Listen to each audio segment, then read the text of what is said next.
ఊర్ల పొంట పోతుంటే చేన్ల కాడ ఏమేం సీన్లు కానొస్తాయి ఉల్లా.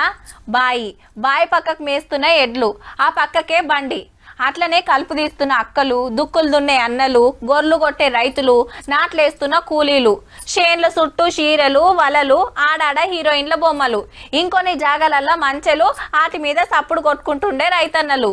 ఇంతకు మించి ఇంకేముంటాయి అంటారేమో. ఓ పార్గిట్టు చూడుండ్రిగా.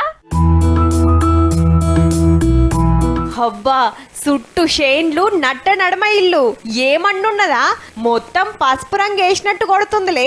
కానీ మంచిగా చూడుర్రి, ఇటుకలు కర్రతోని కాదు కంకులతోని కట్టిండ్రు. పారిగోడ కాంచెలి గోడలు, కిటికీలు మీదుంగా కప్పు దాకా మొత్తం మొక్కజొన్న కంకులే.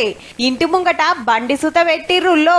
వరంగల్ జిల్లా కోనాపురంలా ఓ రైతు షేన్లా గీ ఉపాయం చేస్తే తొవ్వంట అచ్చిపోతో లాగి ఫోటోలు వీడియోలు గుంజుతున్నారు లొకేషన్ అదిరిందని. అసలు కంకులతో ఇల్లు అనేది ఫస్ట్ టైం మేము లైఫ్ లో చూడడం చాలా బాగా అనిపించింది. ఇంత ముద్దుగా ఇల్లెందుకు కట్టిరంటే దానికో లెక్కుంది. ఓ కంపెనీ ఇత్తనాలు ఆడకం చేసి రైతన్న మంచిగా పంట తీస్తుండట. గందుకే రైతును అడిగి ఆయన షేన్లనే పబ్లిసిటీ చేస్తానికి 6 దినాలు చెమట తీసి ఇట్లా కంకులతోని ఇల్లు కట్టిండ్రట కంపెనోళ్ళే. ఉత్తగా చెప్తే ఎవ్వరు పట్టించుకోరు కాబట్టి ఇదో ఇకమత్ అన్నట్టు.